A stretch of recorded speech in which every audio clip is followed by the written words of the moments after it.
Hi friends, ఎలా ఉన్నారు? నేను మీకు ఈ వీడియోలో కౌన్సెలింగ్ అనేది ఎప్పుడు స్టార్ట్ అవబోతుంది, అలానే ఎంసెట్‌లో కొంతమందికి ఆల్రెడీ ర్యాంక్స్ అనేవి వచ్చేసాయి కదా! ఆ ర్యాంక్స్ అనేవి మళ్ళీ చేంజ్ చేసి కొత్త ర్యాంక్స్ ఇస్తారా? ఇవ్వరా? అనే క్లారిటీ అయితే నేను మీకు ఈ వీడియోలో ఇస్తాను.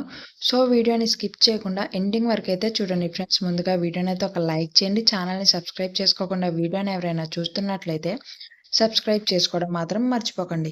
మనకి కౌన్సెలింగ్ గురించొచ్చేసి, కౌన్సెలింగ్‌లో మనకి ఎంసెట్‌లో ఎవరైతే క్వాలిఫై అయ్యారో, వాళ్ళందరూ పార్టిసిపేట్ చేయాలి కనుక, ప్రెజెంట్ మనకి చూసుకున్నట్లయితే 50,000 పైగా స్టూడెంట్స్‌కైతే మనకి ర్యాంక్స్ అనేది ఇంకా ఇవ్వలేదనమాట.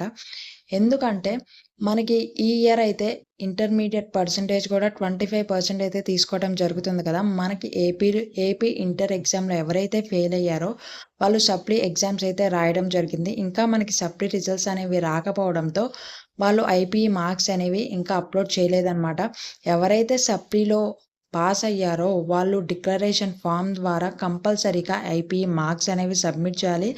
అలానే ఏపీలో కాకుండా టీఎస్ వాళ్ళు, అలానే సీబీఎస్ఈ వాళ్ళు, ఏపీ స్టేట్ వాళ్ళు కాకుండా వేరే స్టేట్ వాళ్ళు ఏపీలో ఎవరైతే ఎంసెట్ ఎగ్జామ్ రాసారో ప్రతి ఒక్కళ్ళు కంపల్సరీగా డిక్లరేషన్ ఫామ్‌లో వాళ్ళ ఐపీఈ మార్క్స్ అనేవి కంపల్సరీగా సబ్మిట్ చేయాలి. సబ్మిట్ చేస్తేనే ర్యాంక్ అనేది వస్తది.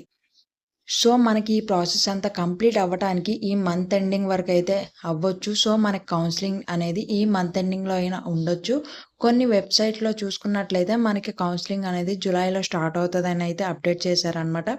ఇక సెకండ్ వన్ వచ్చేస్తే ఆల్రెడీ ఐపీఈ అలానే ఎంసెట్‌లో ఎవరైతే క్వాలిఫై అయ్యారో, పాస్ అయ్యారో వాళ్ళకి ఆల్రెడీ ఎంసెట్ ర్యాంక్స్ అనేవి వచ్చేసాయన్నమాట. ఈ డిక్లరేషన్ ఫార్మ్స్ ఎవరైతే సబ్మిట్ చేశారో వాళ్ళకు వచ్చే ర్యాంక్స్‌తో పాటు ఆల్రెడీ వచ్చిన ర్యాంక్ ఏమన్నా చేంజ్ అవుతదా? ఆల్రెడీ ఎవరైతే ర్యాంక్ వచ్చిందో ఆ ర్యాంక్స్ అనేవి మళ్ళీ చేంజ్ అవుతాయన్న డౌట్ అయితే చాలా మందికుంది. ఆల్రెడీ ఎవరికైతే ర్యాంక్స్ వచ్చాయో ఆ ర్యాంక్స్ అనేవి చేంజ్ అవ్వవనమాట. ఎవరికైతే ర్యాంక్స్ రాలేదని డిక్లరేషన్ ఫార్మ్‌ని సబ్మిట్ చేశారో వాళ్ళకి మాత్రమే ర్యాంక్స్ రావడం జరుగుతది. ఫ్రెండ్స్, ఈ వీడియోని మీ ఫ్రెండ్స్‌కి కూడా షేర్ చేయండి. వీడియోని లైక్ చేయండి. ఛానల్‌ని సబ్స్క్రైబ్ చేసుకోవడం మాత్రం మర్చిపోకండి. మరిన్ని ఇలాంటి ఇన్ఫర్మేటివ్ వీడియోస్ కోసం.